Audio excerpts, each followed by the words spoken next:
Yang ingin saya tanyakan di sini, sebenarnya karies gigi itu apa, Dok? Nah, itu sebenarnya karies itu penyakit pada jaringan keras. Jatuhnya jadi permasalahan atau kerusakan demineralisasi pada jaringan gigi.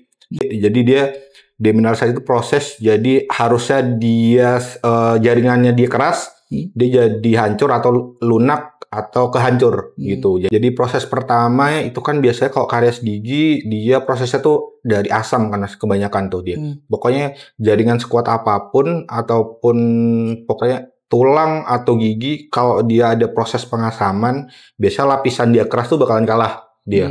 Lalu kalau misalnya si karies gigi ini dibiarkan, kemudian ada dampak nggak kepada kesehatan gigi si penderitanya?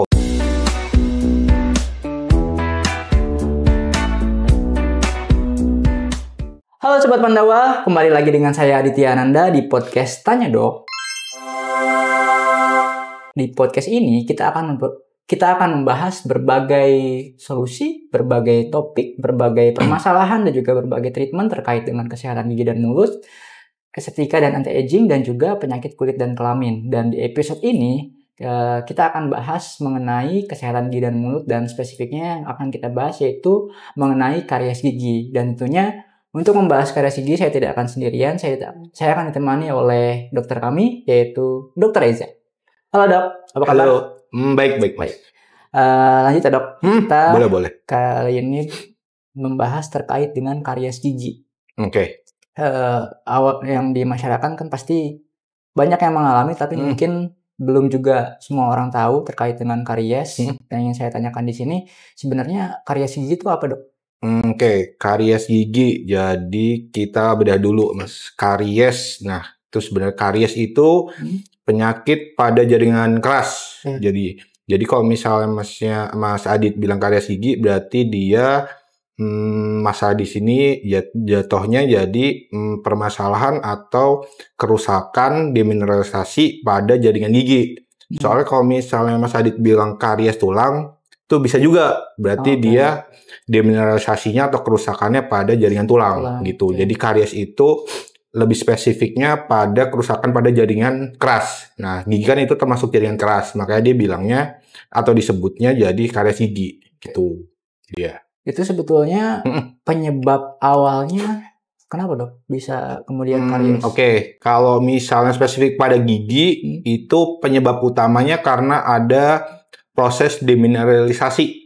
Agak susah nyebutnya. Pokoknya demineralisasi. Ya, kalau mineralisasi kan berarti dia pengerasan. Nah, ini dia jadi dia demineralisasi itu proses, jadi harusnya dia jaringannya dia keras, dia jadi hancur atau lunak atau kehancur gitu. Jadinya kalau orang kan kebanyakan kalau misalnya dibilang karies gigi, giginya hancur, giginya bolong, giginya ada masalah kayak gitu. Nah, itu kategorinya di situ gitu. Jadi proses awalnya tuh demineralisasi gitu.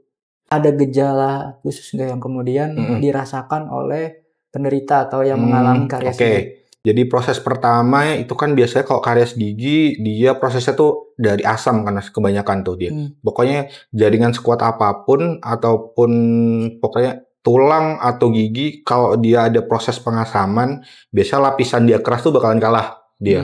Nah, kalau dia udah lapisannya kalah, tulang atau gigi, ini maksudnya pada gigi juga, kalau dia udah lapisannya kalah, ini jadi gampang tuh dia. Antara dia bisa bolong, hancur, biasanya grompel, pokoknya jadi kecil-kecil gitu-gitu, itu juga bisa.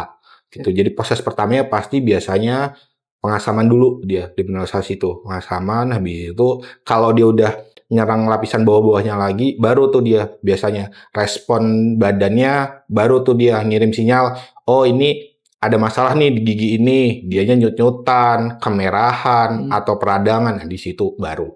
Proses awalnya pasti gitu.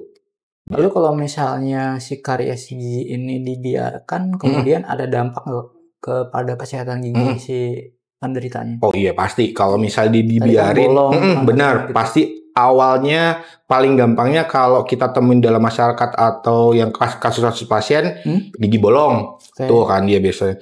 Kalau udah gigi bolong dia didiemin aja, ketahan rasa sakitnya, dibiarin minum obat kayak kalau nggak minum obat atau minum obat dibiarin, udah diemin aja. Ah yaudahlah nanti aja, nanti infeksi, hancur, udah jadi masalah dia nanti. Kalau dia misalnya ini dari gigi, misalnya 1 gigi, oh ya udah nggak apa-apa, didiemin lagi 2 gigi, 3 gigi, 4 gigi, lama-lama kan dia taraf hidupnya jadi kurang kan mas dia. Harusnya dia bisa makan dengan enak, dia nggak bisa makan tuh. Alasannya gigi aku masalah, tapi giginya nggak diurusin, nggak diperbaikin. Akhirnya kalau dia nggak bisa makan, nutrisi sama badannya nggak tercukupin, sakit, dia nggak bisa itu infus, otomatis kan terakhir infus tuh dia kalau gitu. Kalau nggak bisa ya udah nyerang kemana-mana akhirnya. Oh berarti dari misalkan 1 gigi nih udah kena di sini, terus sebelah sininya karies bisa nempel juga. Dia biasanya kalau misal 1 gigi, either dia ke samping-samping atau enggak lawannya. Dia misalnya bawah berarti atasnya bisa kena juga. Dan ini kita sekarang masuk ke bagian mitos fakta dok.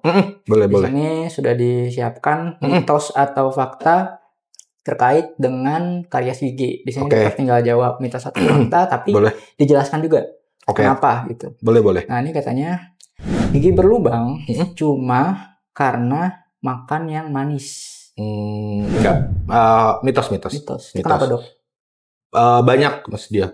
Salah satunya emang faktor terbanyaknya emang makanan manis dia. Bisa juga karena asam. Maksudnya yang minuman asam, kalau nggak soda gitu-gitu. Itu kan jadi penyebab nanti demineralisasi itu. Habis itu dia pengeroposan pada lapisan terkuatnya. Itu juga bisa. Yang paling banyak biasanya bukan makanan tapi habit. Kebiasaan buruk. Malas. Iya, dia malas tuh dia. Dia makan, dia mungkin makan manisnya nggak terlalu, minum soda juga nggak, tapi dia ngerokok, dia nggak pernah bersihin giginya, cek ke dokter gigi nggak pernah, tiba-tiba dia nyalain, ini gara-gara makanan manis, padahal dia nggak makan manis, nggak bisa juga. Biasanya kebanyakan dari habit, gitu. Habit tuh juga pengaruh besar. Ya? Berarti bukan hanya makanan manis. Ya, benar. Yang selanjutnya, kalau gigi sudah berlubang, kalau gigi sudah berlubang dan nggak sakit, katanya nggak perlu ditambal. Mitos atau fakta? Mitos juga. Itu kenapa? Kalau dia misal udah bolong, sedini mungkin harusnya udah dicek. Kita harus tahu nih, ini bolongnya kira-kira kenapa? Apakah emang dia faktornya emang dari gigi anak ke gigi dewasa, itu kan juga pasti ada bolongnya. Dia emang udah hancur, habis itu diganti gigi asli, gigi permanen. Itu bisa mungkin. Tapi kalau misalnya dia emang bolongnya karena faktornya tadi, karies atau faktor demineralisasi, harus segera ditambal. Kalau masih bisa ditambal, kalau nggak harus di perawatan saluran nakar, kalau nggak bisa dicabut gitu. Jadi emang sedini mungkin harus dicek dulu itu faktornya kenapa dan harus segera ditindaklanjuti. Oke, siap. Lanjut ya dok. Silakan. Katanya menyikat gigi malam hari lebih penting daripada pagi hari. Mitos, sama-sama penting. Sama penting. Gitu. Kalau dia di malam hari emang dia faktornya penting juga karena di fase kita tidur atau istirahat jam malam itu kan kita nggak ada aktivitas mas. Itu yang kerja lebih di ruang mulutnya, di rongga mulutnya. Dia ada bakteri baiknya, makanya kalau misalnya kayak aku pernah nyinggung di podcast sebelumnya kayaknya dia terlalu banyak pakai obat kumur pun itu juga nggak baik buat kesehatan mulut karena emang ada bakteri-bakteri baik juga di mulut yang jam-jam tertentu dia harus bekerja gitu. Self cleansing itu juga butuh pas di mulut. Makanya kalau misalnya kita bersihin sikat gigi pas malam itu fungsinya buat itu. Dia ngejaga dari kita nggak aktivitas dari pas kita tidur sampai kita bangun gitu. Kalau pas pagi itu sama pentingnya karena emang dari pagi itu kan kita aktivitas tuh sampai dia nanti ketemu malam lagi paling ya minimal sampai malam kita baru sikat gigi lagi harusnya normalnya kayak gitu. Nah fase awalnya kita memulai hari, nah itu juga harus disiapin giginya. Ibaratnya ini tanpa latihan terus tiba-tiba giginya udah disuruh kerja berat kan, kasihan juga giginya. Berarti penting ya dok ya. Penting, sama-sama penting.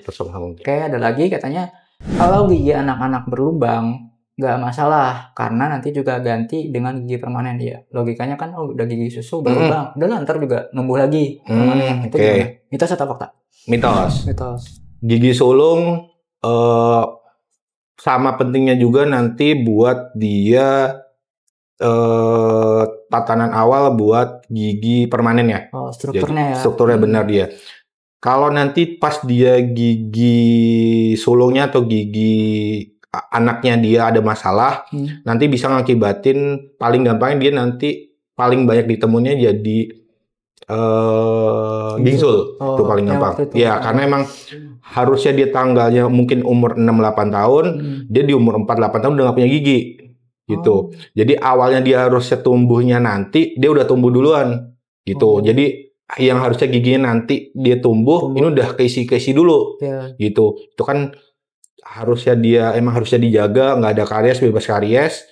Ini udah harus rusak duluan, diganti duluan, tanggal duluan. Berarti awal mula gingsul dari situ ya? Iya, salah satunya juga bisa kayak gitu. Terakhir dok, tadi menyinggung soal mouthwash atau obat kumur. Nih katanya obat kumur bisa menggantikan sikat gigi. Mitos fakta? Menggantikan sepenuhnya enggak, mitos. Iya, menggantikan sepenuhnya enggak. Gigi tetap harus dibersihkan, dijaga, minimal sikat gigi 2 kali sehari. Plus kalau misalnya kondisi tertentu bisa pakai mouthwash. Itu yang gitu. Ada kan kadang ada yang ngomong alkohol dan non alkohol itu gimana? Nah, alkohol itu lebih ke rasa sensasi kayak kayak meledak lagi bahasanya apa ya? Rasa ya kayak gitu tuh alkoholnya dia. Jadi ngerasa ada beberapa kondisi pada gusi yang nggak terlalu suka rasanya terlalu nyegrak gitu dia. Makanya bagusnya yang disaranin non alkohol. Terakhir dok, bagaimana sih cara mencegah karies gigi supaya tidak ada lagi dan biar efektif?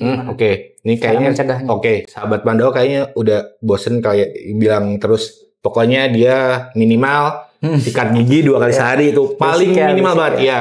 Jangan sampai enggak tuh, kasihan orang bilang bisa diganti mouthwash kayak gitu, enggak. Pokoknya tetap gigi kalian tuh butuh disikat, butuh dibersihin, tuh dijaga. Kalau gigi udah dewasa nggak bisa diganti lagi. Ujung-ujungnya kalian pakai gigi ya, salah satu pakai crown.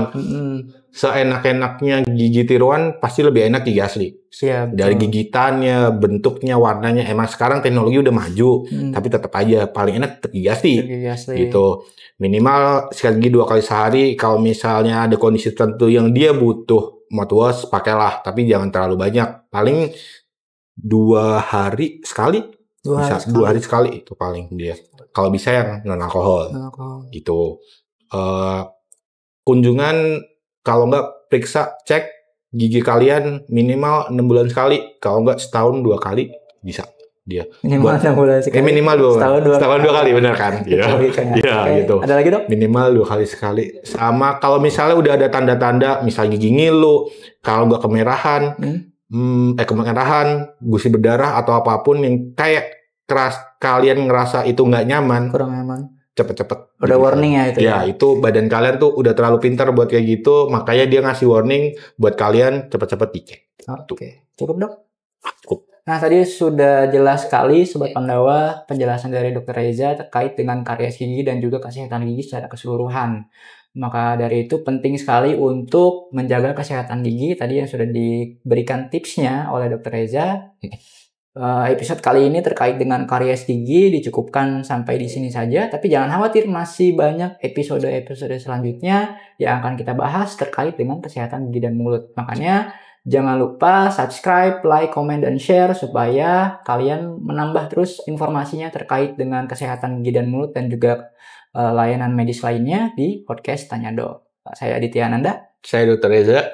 Pamit undur diri, terima kasih sudah menonton. Tapi kalau misalnya ada pertanyaan bisa langsung ditanyakan di kolom komentar. Terima kasih, see you to the next episode. Bye-bye.